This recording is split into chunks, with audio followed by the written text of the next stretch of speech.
Cecilia Hughes, que es la jefa de evaluación y monitoreo, iba a presentar un estudio sobre el impacto en los aprendizajes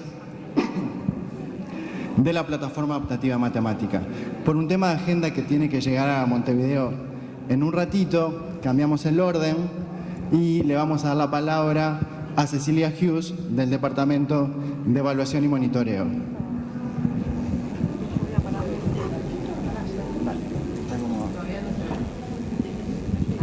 Bueno, buenas tardes para todos. Muchas gracias por este espacio, por escucharme, a los que, si alguno ya nos escuchó, porque bueno, hemos estado tratando de difundir lo que fue un proyecto que trabajamos en el área de evaluación y monitoreo del programa, pero que tiene más que ver con los docentes y con su relación con el aula, y por eso nos parece importante que en estos ámbitos llegue, es obviamente parte de lo que hemos estado escuchando hoy, la importancia de ese rol docente en la viabilización y en el vínculo entre la tecnología y el aprendizaje.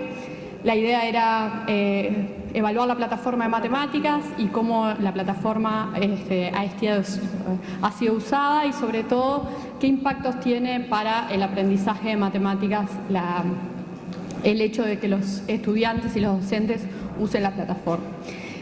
Un poco esta evaluación de impacto, nosotros persiguiendo este interés de dar cuenta de cómo de darles y devolverles a los docentes un poco información de cómo funcionan estos mecanismos, vimos la oportunidad en que aparecieron dos fuentes importantes de información que nos permitían hacer esta evaluación.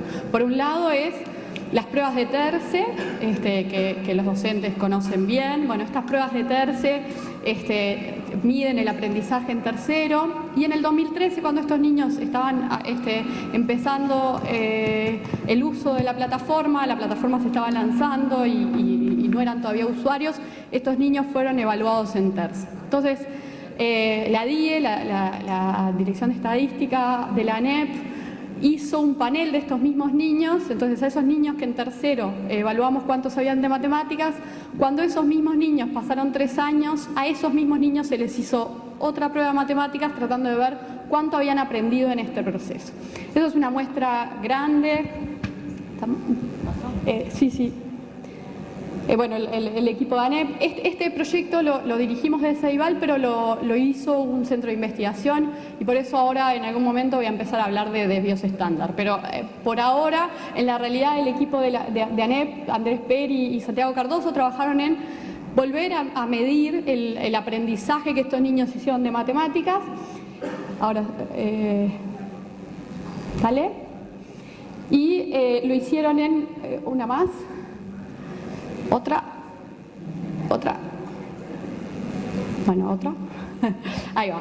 En 2.143 niños que midieron la habilidad de matemática y de lengua en esta prueba TERCE, y que se pudo hacer, se rescalafonó para que fuera lo que aprendieron en ese proceso, ¿no? Entonces, teníamos a niños que estaban en el 2013, la mayoría en tercero, todos ellos en tercero, y muchos de esos en el 2016 ya estaban en sexto y se volvieron a medir en sexto, pero se medía en donde estuviera el niño que había sido medido en tercero. Entonces, ahí lo que sabíamos era de una muestra representativa del total país, de todas las escuelas del país, cuánto habían aprendido de matemáticas. Y por otro lado teníamos la información de la plataforma que nos decía qué ejercicios habían hecho, cómo les había ido, qué hacían estos niños. Y habíamos visto, y tenemos en esa base de datos, que pasaban de ser unos poquititos que habían usado pocos ejercicios al principio del 2013 a ser más de la mitad y con muchos ejercicios en el 2016. Esto como que nos daba un panorama muy heterogéneo de la información, y eso nos mejora a los estadísticos cuando las cosas son mitad y mitad para cada lado. Nos ayuda mucho porque así podemos comparar cómo les fue a los que estaban de un lado y cómo les fue a los que estaban del otro, y entonces esto nos ayuda bastante. Entonces ven que 48,6 lo había usado en el 2016 y con 92 ejercicios promedio por alumno por año, y en el 2013 esto era 19% con 22. Entonces era justo el mismo periodo en que había habido el desarrollo de la plataforma en el uso, en la incorporación en la práctica docente, y al mismo tiempo el periodo en el que podíamos medir el aprendizaje de matemáticas. Entonces, ¿qué hace el modelo?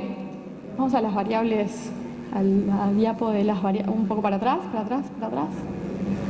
Ahí, esa, sí. ¿Qué intenta hacer la econometría y los economistas que nos ayudaron en esto? Después vemos que dio, pero un poco, ¿cuál es la lógica? Bueno, nosotros sabemos que el aprendizaje de matemáticas está condicionado por el sexo del alumno, por la región, sabemos que está condicionado por el tipo de escuela al que va, ¿no? Que cada una de estas características genera efectos distintos en el aprendizaje. Y sin duda el nivel socioeconómico del niño del que parte, ¿no? Esta información es importante ponerla, lo que nosotros llamamos en los modelos econométricos, controlada, para así no comparar niños que vienen de situaciones de origen o de situaciones de perspectiva distintas. Y además, esto de que teníamos las dos formas de medir, el del principio y el del final, nos permitía hacer dos cosas más. El del principio y el del final, y el hecho de que se hubiera medido lectura. Nos permite, por un lado, las características intrínsecas del mismo niño. Este niño, el puntaje que había sacado en el 2013 nunca podía haber estado afectado por nada de la plataforma, porque la plataforma todavía no estaba en funcionamiento. Entonces, el punto de partida medía de alguna manera las características del niño y sus cuestiones más internas y más propias de él mismo, aparte de su nivel socioeconómico y el lugar en donde está.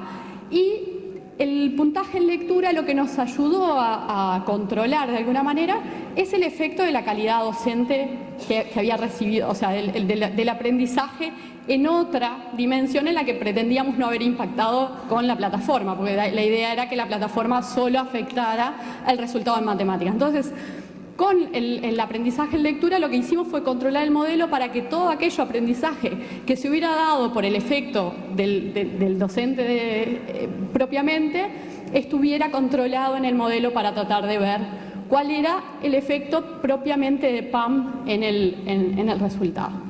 Bueno, todo esto se podía hacer porque teníamos todas esas herramientas disponibles. Ahora sí vamos al gráfico. Ahí está los resultados. No, resultados. Ahí va. Entonces, si miramos usuarios y no usuarios de la plataforma y vemos cómo fueron los resultados en matemática y los resultados en lectura, lo primero que vemos es algo que intuitivamente es bastante tranquilizador para los investigadores, que es que hay una diferencia. Los asteriscos quieren decir que es significativo al 99%, y esto para la estadística es con un nivel de precisión muy alta. Hay una diferencia significativa en los resultados que tuvieron los niños que usaron y no usaron PAM en el resultado en matemáticas, cuando estos mismos niños, si miramos que usaron y no usaron PAM, pero el resultado que sacaron en lectura no tiene ninguna diferencia, ¿no? Esto estaba bueno porque decir, bueno, esto que era uso PAM o no uso PAM, que solo debería haber afectado en matemáticas, dio diferencias en el resultado en matemáticas y no dio ninguna diferencia, cero, ¿no? en el resultado en lectura. Esto ya era un primer indicio. Acá el modelo todavía no lo controlábamos. Acá lo que estamos mirando es, bueno, si miramos estas dos poblaciones, cómo son en función de matemática y cómo son en función de lectura. Ahí va. Y esto es un gráfico que para los investigadores es una maravilla, pero que les voy a contar por qué es una maravilla. Si ven, la gráfica roja son los usuarios de PAM, la gráfica azul es los no usuarios de PAM. En el gráfico de la izquierda lo que grafica es todos los resultados que sacaron, ¿no? Cada uno de los estudiantes. Y si vemos todos los niños, desde los que sacaron los valores más bajos hasta los que sacaron los valores más altos, cuando están en el grupo de los que usaron PAM, todos durante todo el recorrido sacaron un poquito más de puntaje que aquellos iguales que no tuvieron la plataforma. Esto no les pasa en lectura, que si usaron o no usaron PAM, sacan el mismo resultado en lectura, ¿no? Eso es un resultado muy fuerte desde el punto de vista de lo que un impacto pedagógico hace en una herramienta para el uso pedagógico, ¿no? El uso de la plataforma mejoró todos los resultados, inclusive los más bajos. Esto en realidad se transforma en un poco más feliz incluso cuando vemos cómo afecta a los distintos niveles socioeconómicos. Bueno, este es el resumen. Esto está en desvíos estándar y yo sé que la palabra desvíos estándar nos lleva a decir, bueno, eso ya... pero para darle una orden de magnitud, un niño aprendió en promedio entre tercero y sexto, no es sexto, entre tercero y el punto en el que está 3 años después, aprendió 2.6 desvíos estándar en todo el periodo, ¿sí? Eso quiere decir que un niño más o menos hace 0,9 desvíos estándar por año, ¿sí? Los niños que usaron PAM, en promedio, solo por el hecho de usar PAM, tenían 0.21 arriba. O sea que si eran 90 puntos por año, estos niños tuvieron 21 puntos más que los otros, ¿sí? Las dos buenas noticias son, esto es especialmente importante cuando hay un uso docente involucrado. ¿Por qué decimos cuando hay un uso docente involucrado? Porque cuando nosotros nos pusimos a estudiar cómo estaban conformados estos grupos, cuando había muchos niños que lo usaban, y eso nos da una buena idea de que hay un docente que está atrás de que esos muchos niños del mismo grupo estuvieran haciendo ejercicios en PAM, esto ya pasa a 0,27. Es decir, si esto es un niño aislado, el efecto es más pequeño, pero cuando el niño está guiado por la práctica docente, por la inclusión dentro de las prácticas pedagógicas del docente, esto se potencia a 0,27. Entonces ya pasamos de que en vez de mejorar 21 puntos, mejoraron 27 puntos si hay un docente atrás de la propuesta y del desarrollo pedagógico.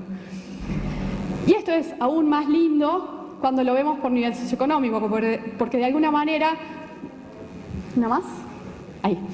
De alguna manera, cuando nosotros queremos transferir herramientas, nos es especialmente útil cuando lo que vemos es que esas herramientas son más útiles para aquellos docentes que están en los contextos más complejos, ¿no? Que tienen menos herramientas de parte de los niños, del contexto de los niños, que tienen que usar de su propia desarrollo más elementos para tratar de motivar a estos niños a aprender más. Bueno, cuando estamos hablando de los niveles socioeconómicos más bajos, esto se lleva a 0,34, es decir que, y cuando vamos al 10% más pobre, esto supera los 40 puntos, es decir, si decíamos que un niño promedio aprende 260, 40 puntos se lleva un niño de nivel más bajo de más por el hecho de haber usado la plataforma.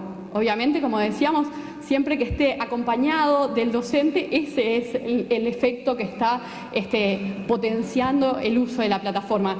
Pero es especialmente útil para aquellos docentes que están lidiando con los contextos más complejos, que por supuesto no es que en los contextos menos complejos lo único que hace es que aporta poquito, porque ya tiene otras herramientas y otros elementos que puede tomar de ese contexto para hacer ese desarrollo. En los contextos en donde esto es más difícil, la herramienta les da una ayuda más importante. Entonces llega a 40 puntos en niños que no llegaron a hacer 260 puntos en este periodo, ¿no? Entonces es niños que sacaron menos puntos o aprendieron menos en este periodo, que a su vez aprenden más gracias al uso de la plataforma. Y ese es un poco, creo que sí, el punto 34 es para el tercio mayor. Ese es un poco, nos queda mucho de conocer todavía las formas en que los docentes están usando la plataforma para aprender mejor de cómo son las mejores prácticas de los docentes en el uso de la matemática, en el uso de PAM en la práctica docente, y vamos a estar trabajando con eso porque ya de pique les podemos transmitir mensajes muy claros. Usen, aquellos que están en contextos más desfavorables, úsenlo, porque esto es una herramienta que les va a ayudar a sus niños a aprender matemáticas. Muchas gracias.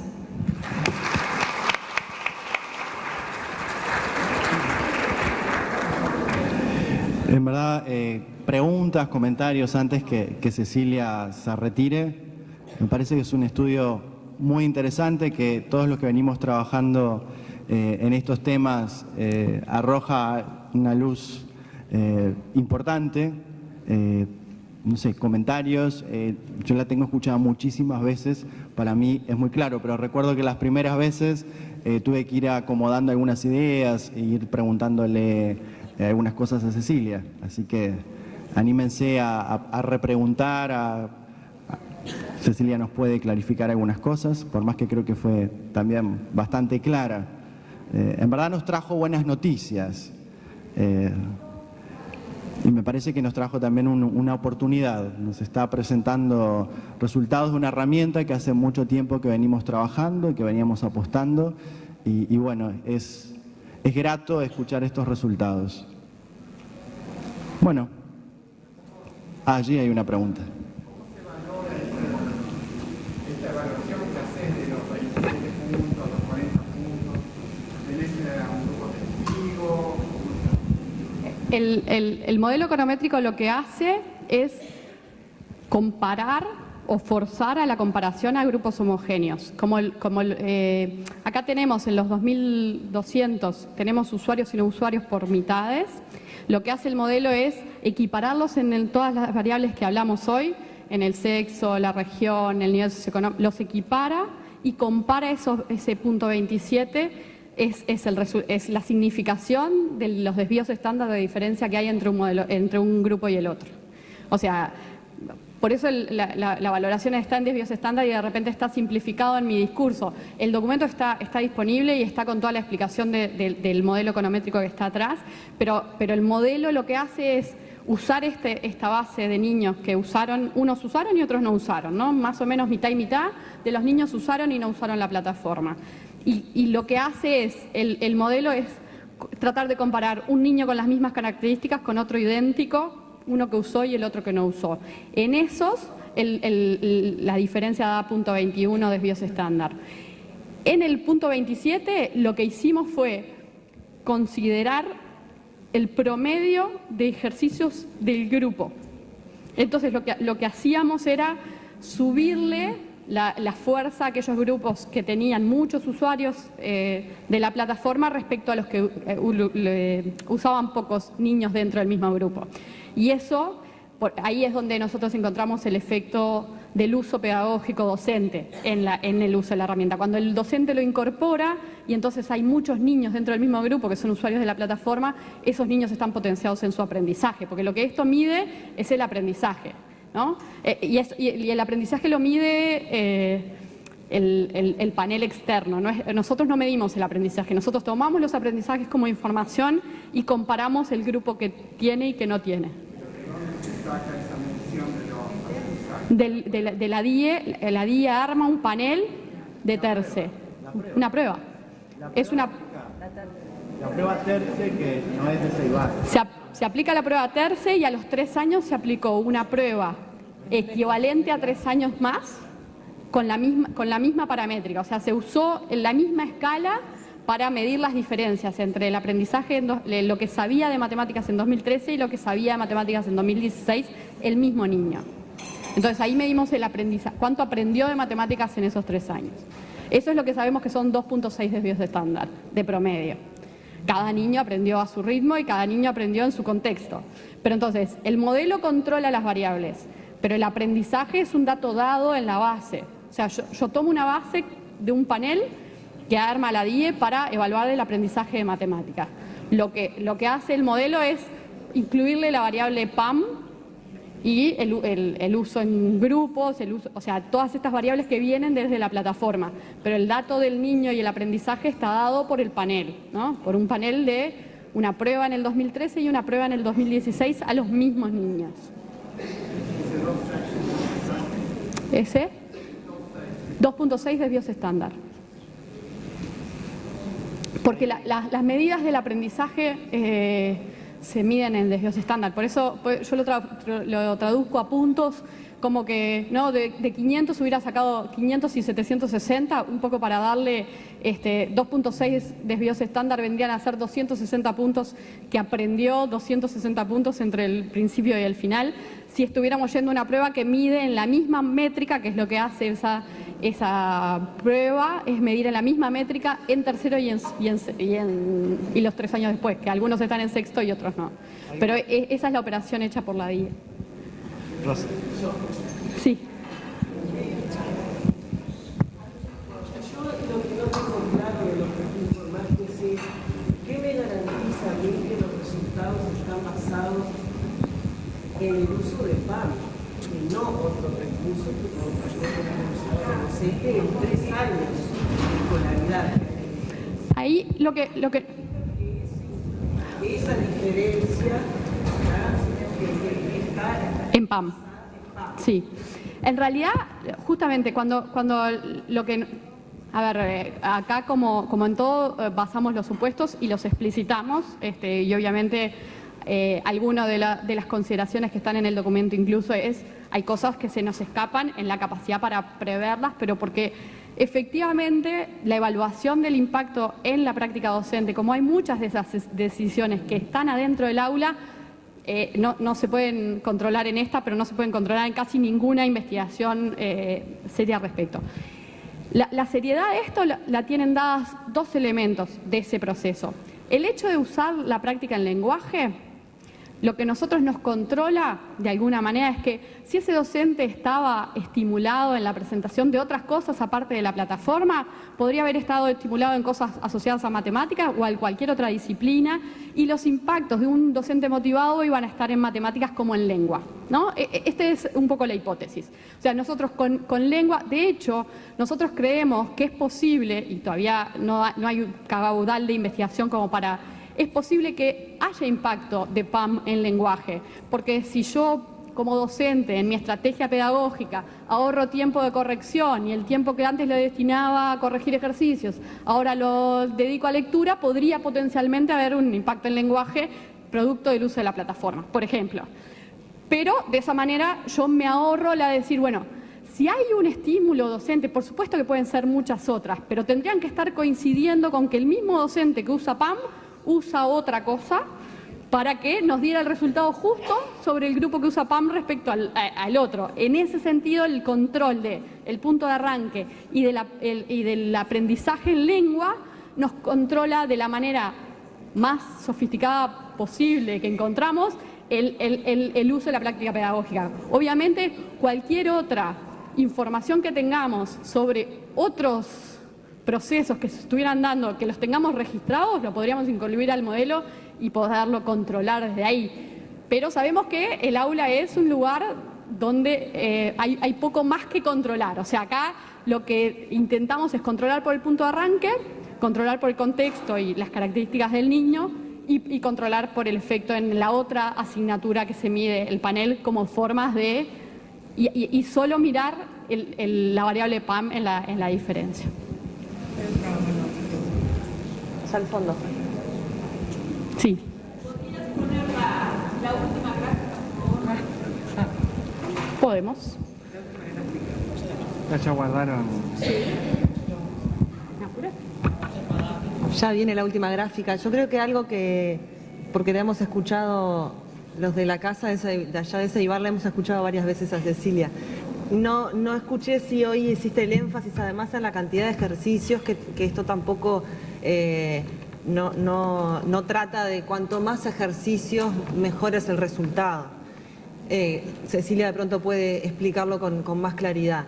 Y después otra cuestión que a nosotros nos resultaba interesante, que esto se trata de una investigación, es una investigación que tiene un corte particular, que nos abre un montón de interrogantes, mucho más de orden pedagógico, y investigaciones que deben complementar estos datos, y al mismo tiempo nos resulta coherente con muchas de las cuestiones que vemos cuando se usan este tipo de herramientas. Esos son otros elementos bien interesantes, porque muchas veces nos manejamos con, vemos que,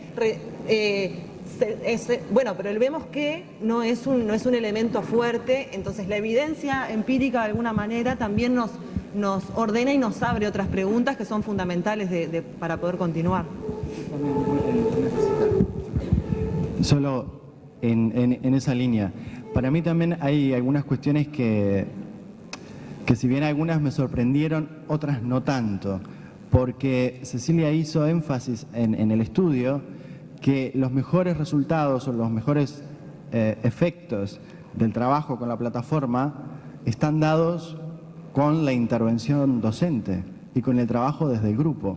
Y esto a ustedes, docentes, no les tiene que llamar tanto la atención. Es decir, está diciendo, el uso de la plataforma tiene un efecto en los contextos de mayor pobreza. Pensemos que también la plataforma tiene un diseño pedagógico, o sea, no la hizo, o sea, hay docentes atrás diseñando un entorno virtual de aprendizaje, es decir, hay una intervención allí previa en el diseño de esa herramienta. Cuando se diseña ese escenario, el niño o la niña que transita por ese escenario, lo que parece no, lo que indica el estudio es de que aquellos niños de los contextos más desfavorables se ven más favorecidos en ese tránsito, ¿sí? Que con seguridad tenga que ver con lo que ya traían, lo que no traían, etc. Y a la vez, sí, lo que señala el estudio es de que el mayor impacto está dado cuando esto viene de la mano de la intervención del docente. Me parece importante resaltar eso. Comparando las tres gráficas, creo que me llamó la atención fue que el 2001 y el 2002 de los usuarios y los no usuarios, como la receta más o menos se sostiene, pero no sé qué supuestamente es el más económicamente mejor situado, creo que quiere decir eso, sin embargo, decae. ¿Qué explicación? ¿Cómo, o sea, en cuanto a usuario y usuario, en cuanto a los... Sí, hay parte de estos gráficos que son un poquito más difíciles, porque esto no es el resultado, son las diferencias de los desvíos estándar de los aprendizajes controlados por las variables que controlamos. Entonces, un poco lo que quiero decir con esto es, lo único lo que es claro de la descripción de los gráficos, y ahora voy con respecto a los puntos, es que los resultados son significativamente diferentes en el caso de los más pobres, son no significativos en el caso de los más ricos. Si ves el dibujo de las gráficas, tienen un centro en el mismo lugar. Esto no necesariamente compara las gráficas entre sí, porque no son gráficas de distribución que estén, es al interior de ese tercil, son terciles. Este es los más ricos, los del medio y los más bajos. Los más ricos, los más pobres, los del medio y los más ricos. Los más pobres si se acuerdan cuando yo les dije, bueno, en la gráfica en su conjunto está como todo corrido hacia la derecha, bueno, en los más pobres ese corrimiento hacia la derecha es más fuerte y en los más ricos no hay un corrimiento. Se dan las dos gráficas muy parecidas. Esto lo que nos hace pensar es que el resto de los instrumentos que tiene a disposición un docente en un contexto de nivel socioeconómico más alto, PAM compite de alguna manera con un conjunto de recursos más abierto que hace que en la práctica docente el docente tenga otras herramientas aparte de PAM para potenciar y mejorar y desarrollar esas capacidades en los niños. Lo que nos muestra es que en el caso de los contextos más deprimidos, la plataforma les es una herramienta más útil en esa diferencia. No estaríamos en posibilidad de unir los tres gráficos porque están hechos sobre bases distintas, o sea, cada uno tiene el efecto sobre sí mismo y lo que no hay es un corrimiento hacia la derecha. Si ves, el eje del centro en el medio, en el de abajo se quedan en el mismo lugar, de hecho la diferencia es 0.04, ¿no? O sea, las diferencias entre un grupo que usa PAM y no usa PAM en el contexto socioeconómico más rico da 0.04, que no quiere decir que no hay efecto, hay un efecto positivo, pero el efecto positivo es no significativo al 99 como da al nivel global, da una significación más baja y da una significación pero una variación muy pequeñita. Lo que nos está dando luz ahí es decir, bueno, estos docentes tienen además de esta muchas otras herramientas y entonces el uso de la herramienta no les cambia tanto, ¿no? No hace mal, más bien hace bien y en todos los casos está dando positivo, pero no hace la diferencia, mientras que en los contextos más deprimidos esto hace la diferencia, ¿no? 40 puntos en los segmentos más bajos, esto está graficado para punto 34, pero en los más deprimidos llega arriba del 40, o sea, el efecto del impacto sobre los sectores, cuanto más bajos son, más fuerte es el impacto de la plataforma.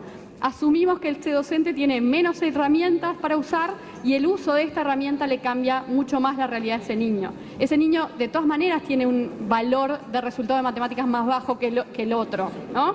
De alguna manera, capaz que es eso lo que confunde la graficación. Ese niño igual saca resultados más bajos, pero a ese niño le cambia más su resultado, le es más significativo el cambio, ¿no? El uso de la plataforma le hace más la diferencia. Cecilia, tenemos que cortar. De alguna manera, compensa las desigualdades, ¿no? Ayuda a redistribuir mejor, que es una de las cosas que, por lo menos desde el equipo de investigación, mejor nos da mucha alegría, ¿no? Que haya alguna herramienta que logra compensar de alguna manera las desigualdades de las que provienen. Pero no es que las desigualdades no se mantienen, es que esto logra compensarlas de alguna manera. Muchas gracias, Cecilia. Él hace un gran esfuerzo.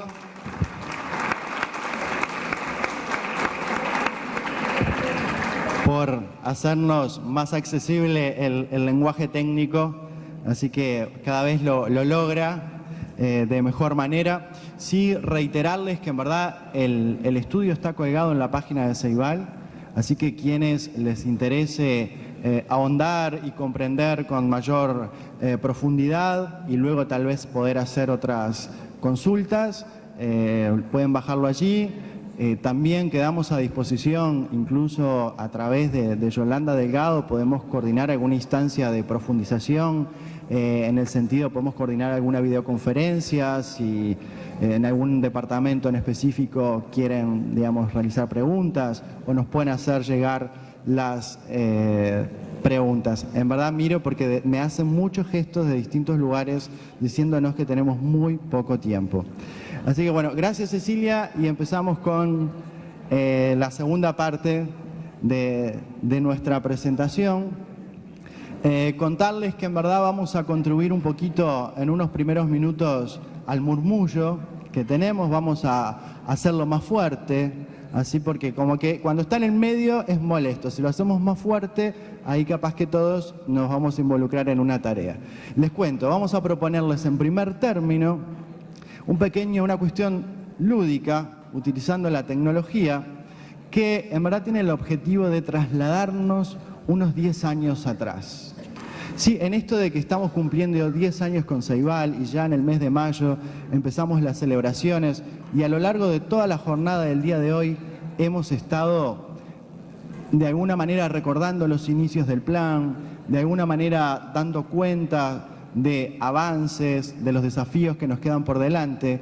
Dijimos, bueno, pero ¿qué pasó en estos 10 años? Y dijimos, bueno, vamos a tratar de esto de volver a pasar por el corazón, a recordar algunas cosas y a ponernos nuevamente en la piel de hace 10 años y tal vez eso nos permita ver un poquito, bueno, en qué momento estamos, cuántas cosas han cambiado. Ahora le doy la palabra a Martina, que nos va a orientar un poquito. Bueno, gracias. No nos presentamos, Martín, como si fuéramos conocidos. Casi que sí, pero el tiempo apremia. Para quienes no me conocen, Martina Bailone es mi nombre, también vengo de Ceibal, jefa del Departamento de Formación, y Gabriela Bentancor es la referente jefa también de Desarrollo en Centros Educativos. Bueno, ya veo que hay gente, como esto no es nuevo, es viejo para todos, o casi todos. La idea es jugar un Kahoot, para quienes no lo han hecho, desde el teléfono, con el navegador. Entran a la página kahoot.it,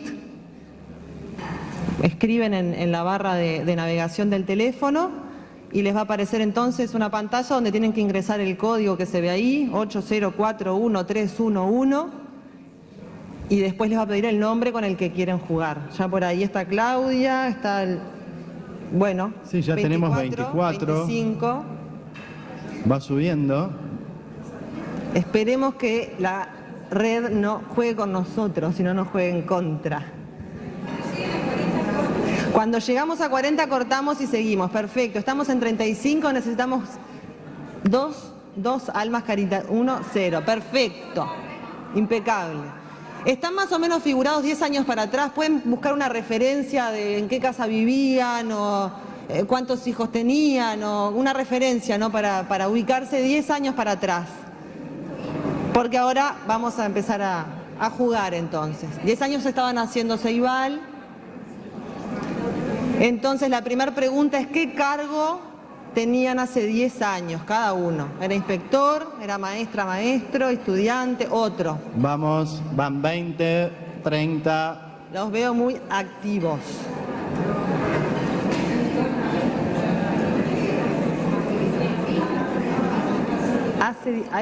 Hay 50 seguros de en qué estaban hace 10 años.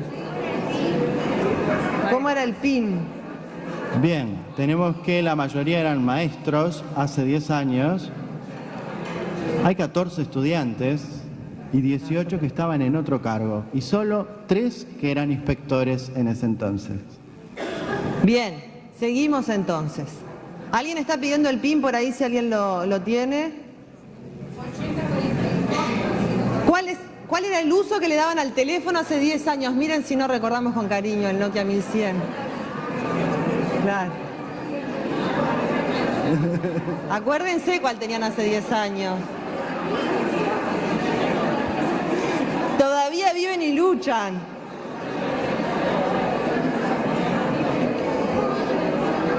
Robó. Mensajear, con suerte y llamar. Sí, llamar y mandar mensajes, exacto. Bueno, todavía hay vivos de aquellos Nokia. ¿Tenés internet ahí o solo mensaje? Qué feliz. ¿Seguimos? Bueno, los que tenían alumnos hace 10 años, alumnas de cualquier primaria, formación docente, ¿cómo compartían materiales? Mail, libros, fotocopias, plataformas.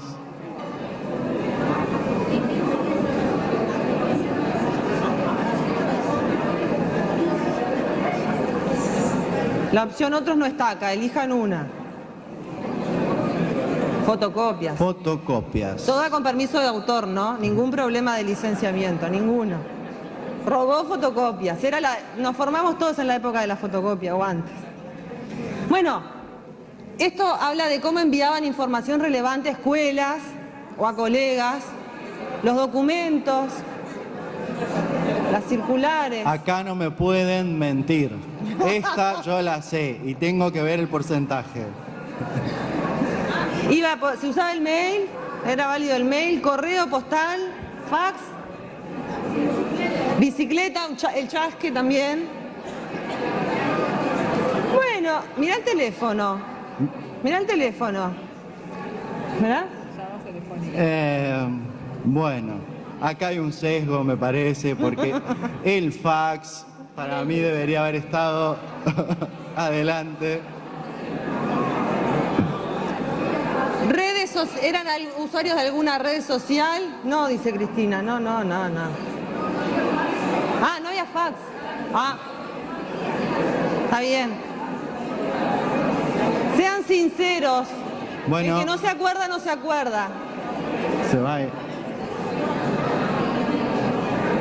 pues ya lo habían dicho, pensé que no lo No. Radicalmente no. 29. Hay 24 que sí. Somos gente de punta. Había algunos pioneros ya.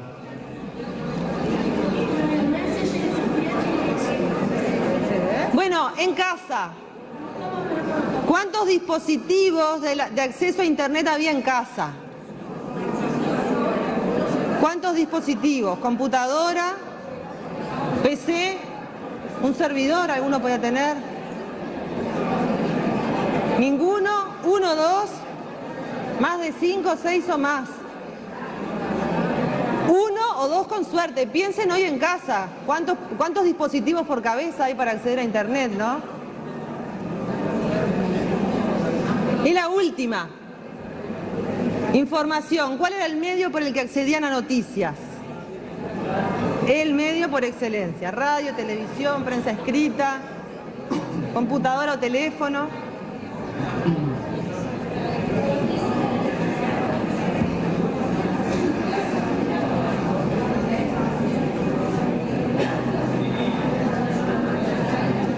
Bueno, la tele era la reina del hogar, ¿no? No sé hoy.